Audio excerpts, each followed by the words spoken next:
The thing about seeing something in the shadows is you never quite trust it.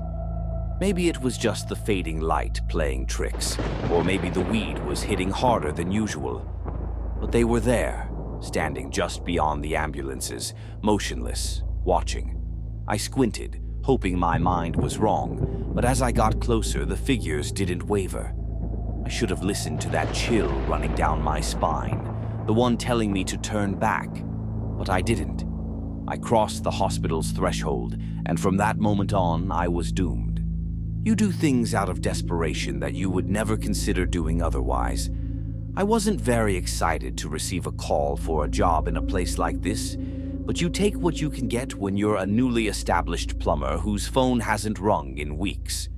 I'm 35-year-old Jason Monroe, a realist by nature and a plumber by profession. I don't believe in curses or spirits, or I didn't. The employment offer arrived in the form of a brief and mysterious email from St. Cecilia's Memorial Hospital. Never heard of it before. A cursory internet search revealed that it was one of those former hospitals that was closed down years prior, following a series of unexplained patient fatalities. The kind of spot where nobody went but whispers among the locals. I needed to have questioned more.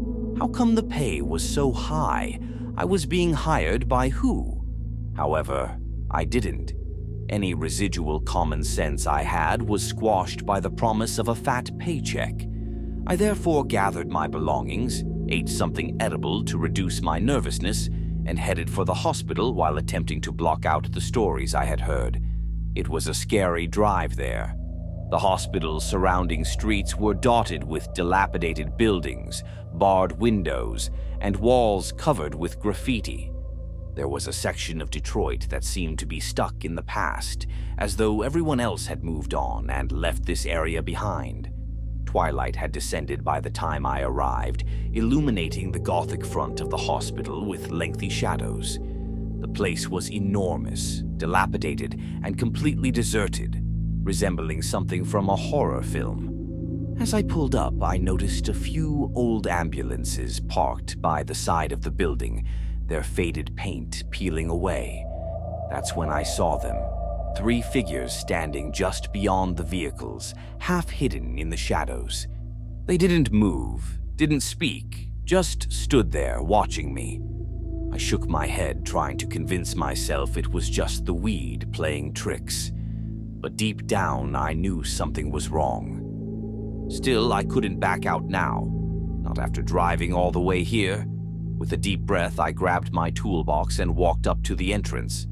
The front doors creaked open with a groan, and I stepped inside. The air was thick, stale, and had that unmistakable scent of rot mixed with antiseptic, a combination that turned my stomach. The place looked worse on the inside than I'd imagined. Peeling paint, broken tiles, and rusted hospital beds were scattered around like remnants of a forgotten war zone. The email had mentioned a plumbing issue in the basement, of course. Why was it always the basement? I pushed the thought away and focused on the task. The quicker I got this done, the quicker I'd be out of this nightmare. I found the stairwell easily enough, its metal railing coated in dust and grime. As I descended, the light from the upper floors quickly faded, leaving me in near darkness. My flashlight flickered as I made my way down, casting eerie shadows along the walls. The further down I went, the worse the smell got. Something wet, something foul. At the bottom of the stairs, the basement spread out before me in a series of narrow, winding corridors. The walls were lined with old, rusting pipes, many of which looked like they hadn't been touched in decades. My footsteps echoed unnervingly in the silence, but every so often I swore I heard something else, a soft shuffle, a whisper carried by the cold air. I told myself it was nothing, but my body tensed as I walked deeper into the hospital's belly. That's when I heard it. A faint, almost inaudible voice calling my name. Jason. I stopped, my heart pounding in my chest.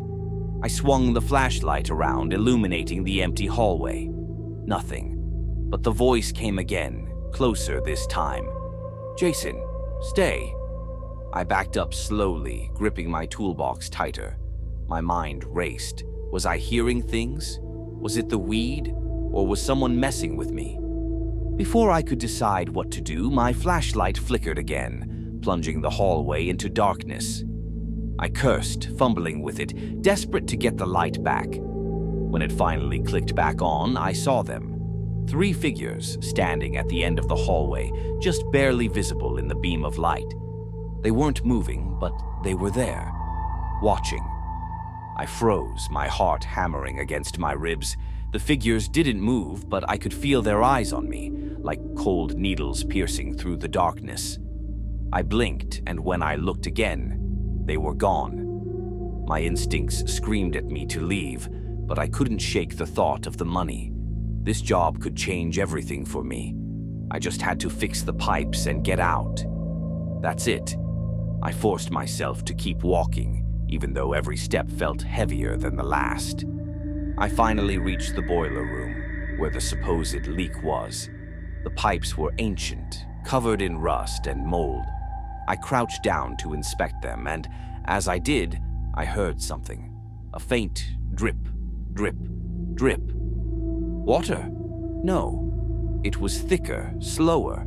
I turned my flashlight toward the floor and saw it, a dark, sticky liquid oozing from a crack in the wall. Blood. A wave of nausea hit me, and I stumbled back, nearly dropping my flashlight. That's when I saw it. The wall. It was breathing. The concrete itself seemed to pulse, expanding and contracting like lungs. I blinked, trying to make sense of what I was seeing, but it was real. The hospital wasn't just abandoned, it was alive. I scrambled to my feet, panic setting in. I had to get out. Now. But before I could move, the whispering started again. "Jason, don't leave." I spun around, and there they were, the figures from before. But this time they were closer. Close enough that I could see their faces, or rather, the twisted, grotesque mockeries of faces they wore. Their skin was pale and stretched too tight, their eyes empty sockets, their mouths contorted into twisted smiles. One of them stepped forward, its voice like nails on a chalkboard. "You don't belong here, Jason." I backed away, my hands shaking. I'm just here to fix the pipes. That's it. I'll leave once I'm done." The figure tilted its head, a mockery of curiosity. "There is no leaving." I ran. I don't know how I made it back to the stairwell, but I did. My legs were trembling, my lungs burning as I bolted up the stairs. But no matter how fast I ran, the hospital seemed to stretch on forever. The hallways looped, twisted, and no matter where I turned, I ended up back in the same place. The figures were always there, just behind me, their whispers growing louder, more insistent. "You're already part of it, Jason. You always were." I stumbled into what looked like a patient room, my back pressed against the door as I tried to catch my breath. The room was dim, lit only by the pale light filtering through the broken window. The bed in the center of the room was rusted, its sheets stained with old blood. That's when I saw it. A photo frame lying on the bedside table, its glass cracked. I picked it up, my hands shaking. Inside was a photograph of me, standing in front of the hospital, smiling.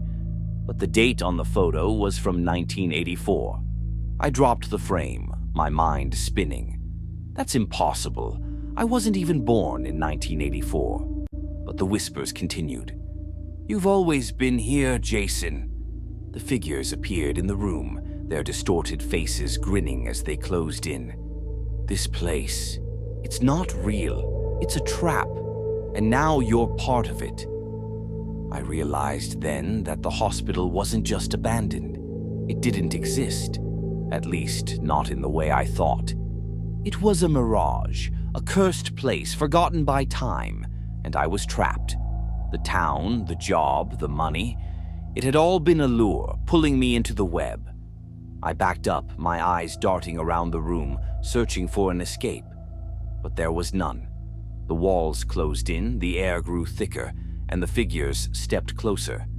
"You can't leave, Jason," they whispered, their voices melding into one. "This is your home now." And then darkness. The first time I saw it, I thought I was losing my mind. A face pressed against the fogged glass of the factory window, screaming without sound. The eyes were wide, hollow, and pleading, as if it were begging me for something. But I was alone. I wiped the condensation away, expecting to see only the reflection of the empty, ruined building behind me. But the face was still there. Each night after that, the figure returned, clearer, closer. I couldn't explain it, but the factory, it had changed me. The moans of old machines and the murmurs coming from the walls sounded alive, and they wanted something from me. Although I wasn't actually fixing the factory, I mistakenly believed that I was in charge. In fact, it was molding, reforming, and repairing me into something different. I realize now that I didn't merely inherit this place as I stood in the center of the factory floor. Its darkness is what I inherited. It is progressing towards me. I had never heard of the factory until the day I received the letter. I had inherited an old industrial building from a distant relative whose name I could hardly recall according to a straightforward legal paperwork. My thoughts strayed to my early years when I had hazy recollections of my great-uncle Tomasz, a grizzled man with a strong stench of smoke and grease. I didn't know him well, so it seemed strange to consider inheriting anything from him. For the first time, I stepped outside the factory's rusting gates, a vast building that loomed in the distance, like a body left to rot. The smell of decay permeated the air, a light metallic undertone mingling with the chill wind. The suburbs of Warsaw were a wasteland of abandoned factories, and this one seemed to be the worst of them all. Still, I had intentions for the factory. Although a renovation would be difficult, I really needed it. Something to pay attention to. I was living an intolerable existence in Chicago. Too many memories, too much guilt. The factory would be my haven, a project to keep my mind occupied and provide me with direction. The location was in ruins. Every surface was covered in layers of dust and grime, and the windows were so full of dirt that the outside world was only visible as shadows. Inside, the machinery was old, rusty, motionless. But when I examined more closely, I saw that the floor was different. Sure, it was stained with oil, but certain areas were darker than others, deeper reds. I dismissed the thought. Old factories like this had their share of accidents. That didn't mean anything. Weeks stretched into days. I spent every day pounding away the rot and repairing what I could in an effort to rebuild the factory.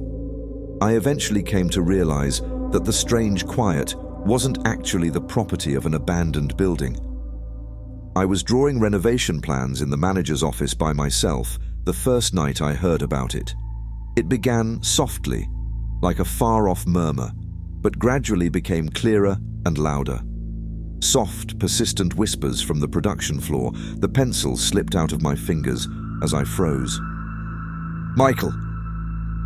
I leapt up, the chair making a loud scrape noise on the floor. My name had been mentioned in a whisper. I ran to the window and looked down at the factory floor, which was dark.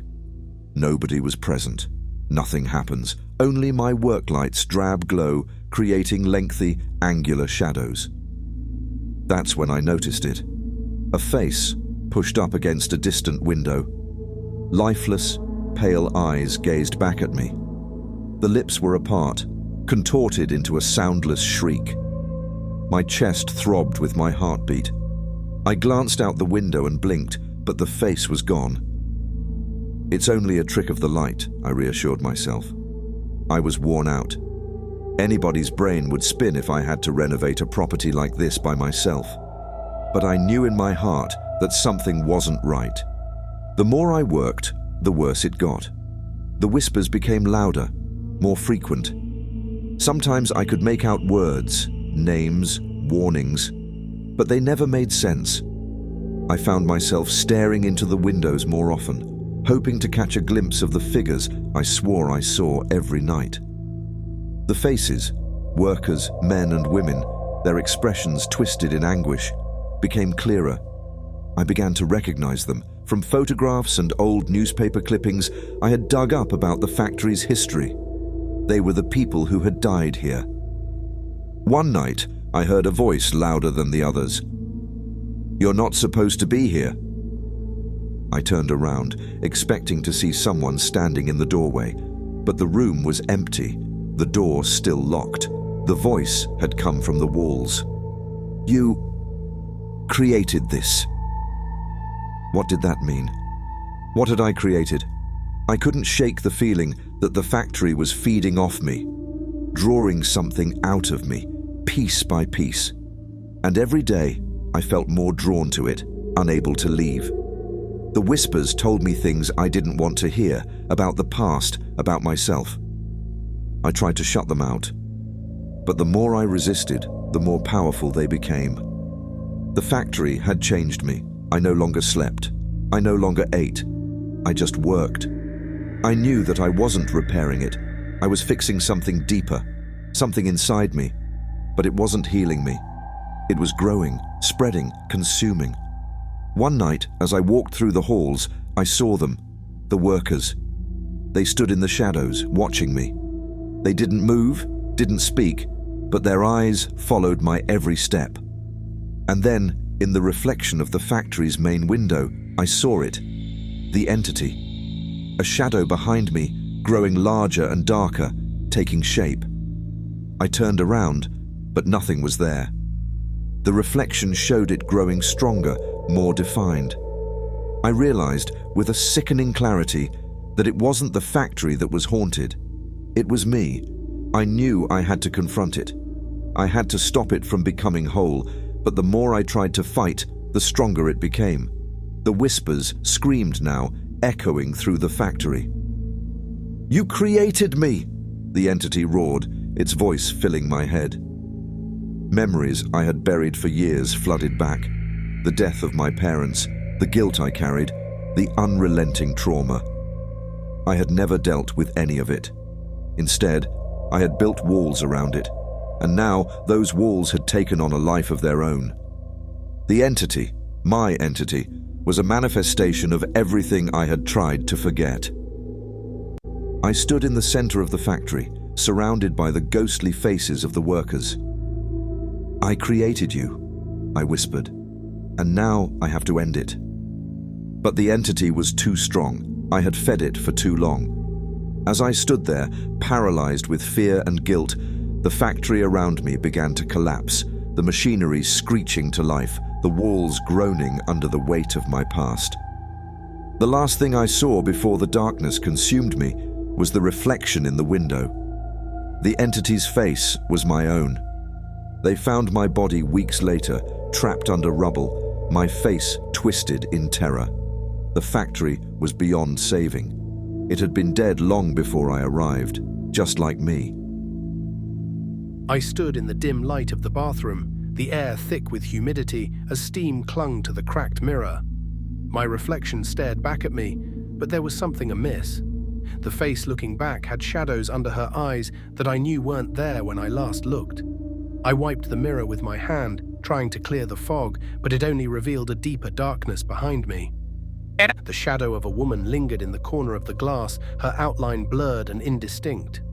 I turned abruptly, my heart pounding, but the bathroom was empty. Just me and the eerie silence that wrapped around this desolate farmhouse like a shroud. "You're not alone," I heard whispered in the back of my mind, a cold chill running down my spine. I shook my head, willing myself to dismiss it as stress. It had only been a week since I moved to this forgotten place in the Yunnan countryside. Still, as I returned to my tasks, the feeling lingered. A whisper of dread that promised something sinister lay in wait. Little did I know, I was only beginning to scratch the surface of the horrors entwined with this home, a house built upon the graves of lost souls. My name is Emily Zhang, and I was tired. Tired of the relentless pace of Shanghai, where life blared in a cacophony of horns and hurried footsteps. I craved silence, and when I stumbled upon a listing for a quaint farmhouse in Yunnan province, I felt an irresistible pull. It was perfect, isolated, rustic, and surrounded by nature. My fingers danced over the weathered photographs, showcasing a charming house with creaky wooden floors and a sprawling view of the mountains. I could already envision myself sipping tea on the porch, enveloped by peace. The day I arrived, the sun bathed the landscape in a golden hue. I stepped out of my car, breathing in the crisp air that felt foreign yet comforting. The farmhouse loomed before me, its peeling paint and sagging roof imbued with a ghostly charm. As I unloaded my boxes, I felt a thrill course through me, a sense of beginning anew. As the days passed, I threw myself into renovations, tearing down old wallpaper and scrubbing the dusty floors. I admired my handiwork in the fading light, feeling a sense of ownership over this forgotten place. But as night fell, an unsettling silence blanketed the farmhouse. The creaks and groans of the house whispered stories of its past. One evening, while unpacking a box, I caught sight of myself in the bathroom mirror. The room was dimly lit, but my reflection seemed off. I dismissed it as fatigue from working too hard. Yet, as I splashed water on my face, I couldn't shake the feeling that I was being watched. The days turned into weeks, and with every sunset, the silence grew heavier. I dismissed the sounds at first, a faint whisper in the wind, the rustling of leaves outside, but soon my peaceful escape morphed into an unnerving existence. One night, as I lay in bed, a sharp creak pierced the stillness. I sat up, straining to hear over the pounding of my heart. The sound echoed through the hallway, and I felt a chill wrap around me. Gathering my courage, I slipped out of bed and padded softly to the bathroom. There it was again, the flicker of movement behind me. In the mirror, a shadow loomed, a figure indistinct and murky. My breath caught in my throat as I spun around, but the room was empty. I was alone. In the days that followed, the shadow grew bolder, slipping into my peripheral vision and vanishing before I could grasp it. Each time I caught a glimpse, it felt as if it were watching, waiting. I tried to rationalize it, convincing myself it was stress from the move. But as I showered one morning, I glanced at the mirror, and there she was. A woman with long, tangled hair and hollow eyes that stared back with a haunting intensity. I recoiled, and the figure flickered out of sight, leaving only my panicked reflection. I had to know what was happening. I dove into research about the farmhouse's history, poring over old newspapers and records. That's when I uncovered the asylum, a place where torment and suffering reigned. The farmhouse had been built atop the ruins of the institution, a forgotten relic of cruelty and despair. In the days that followed, I learned about a patient who had once roamed the halls of the asylum, a woman known as the Silent Woman. She had been subjected to horrific treatments, her mind fractured by the experiments conducted on her. In her desperation, she sought power in occult rituals, hoping to escape her fate. But the asylum had claimed her, and now her spirit lingered. Determined to uncover the truth, I set out to visit the ruins of the old asylum, now overgrown and forgotten. The path was treacherous, choked with weeds and thorns, and I felt the weight of the history that surrounded me. As I approached the site, an oppressive silence enveloped me, and a sense of foreboding settled in my stomach. I stumbled upon crumbling walls and remnants of long-lost lives. Discarded furniture lay strewn about like forgotten memories, and papers fluttered in the breeze, whispering secrets of the past. My fingers traced the broken furniture, and I found an old journal buried beneath a tangle of roots. It belonged to a nurse who had worked at the asylum, detailing the horrors inflicted upon the patients. Each page was a window into despair, revealing the abuses that had been concealed behind the institution's walls. Among the entries, I found a passage about the Silent Woman, a tragic tale of love and betrayal. She had been committed against her will, and in her despair, she turned to dark forces, hoping to reclaim her freedom. I felt an inexplicable connection to her, a pull that drew me deeper into her story. Back at the farmhouse, the shadows in my mirrors began to shift, morphing into something more tangible. The woman's silhouette took on a form, her face becoming clearer. I felt her pain seep into my bones, a chilling empathy that unnerved me. She was reaching out, desperate for someone to understand her. The encounters escalated, becoming more violent as the silent woman fought for my attention. I would catch glimpses of her in reflective surfaces, her anguished face silently pleading for release. Each reflection sent waves of terror coursing through me, but I couldn't look away. One stormy night, I found myself trapped in the bathroom, the lights flickering ominously. The wind howled outside, and the rain battered against the windows. It was as if the world outside was mirroring my inner turmoil. In the midst of the chaos, I felt her presence. The air grew cold, and the whispers intensified. I stared into the mirror, willing myself to face her. "What do you want from me?" I shouted, my voice trembling. The silent woman materialized, her expression a mix of rage and sorrow. "Help me," she whispered, her voice a haunting echo. "Free me from this prison." I stumbled back, realizing I had been drawn into a web of her despair. I wasn't just seeing her, I was becoming part of her story. The truth hit me like a tidal wave. I had been feeding her, empowering her with my fear. In a moment of desperation, I raced to the mirrors throughout the farmhouse, desperately searching for a way to break the connection. I could feel her pulling at me, a magnetic force that threatened to consume me. My reflection warped, blurring the lines between our identities. The house shook violently, as if it were alive, and the walls began to bleed shadows. The horror of the asylum surged around me, echoing the screams of lost souls trapped in the past. "Emily!" the voice rang out, sharp and demanding. "You must join me. It's the only way." I fought against the tide of despair as I realized the true nature of my existence. The farmhouse had been destroyed decades ago, a relic lost to time. I was not living in a house, I was wandering through a ghost. In that final moment, I knew I had to make a choice.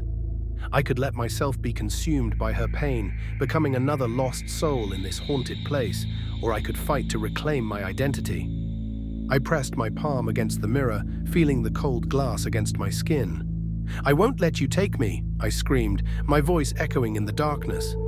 But the silent woman surged forward, her face twisting in agony. "You are already mine," she shrieked, her form flickering in and out of focus. As the boundaries of reality shattered, I felt myself being pulled in. The world around me warped, and I caught a glimpse of my reflection, my face merging with hers, two souls entwined in a dance of horror. With a final surge of will, I grasped for the threads of my own identity. I had to let go of her pain. "You are not my past," I gasped, and in that moment of clarity, I felt the connection shatter. The farmhouse trembled, and the silent woman let out a chilling wail, a sound that echoed through the ages, as she was consumed. Thank you for joining us on this chilling journey. If you enjoyed the story, don't forget to like, share, and subscribe for more terrifying tales. Your support helps keep the darkness alive. Until next time, stay safe, and remember, some things are better left in the shadows. Sweet nightmares.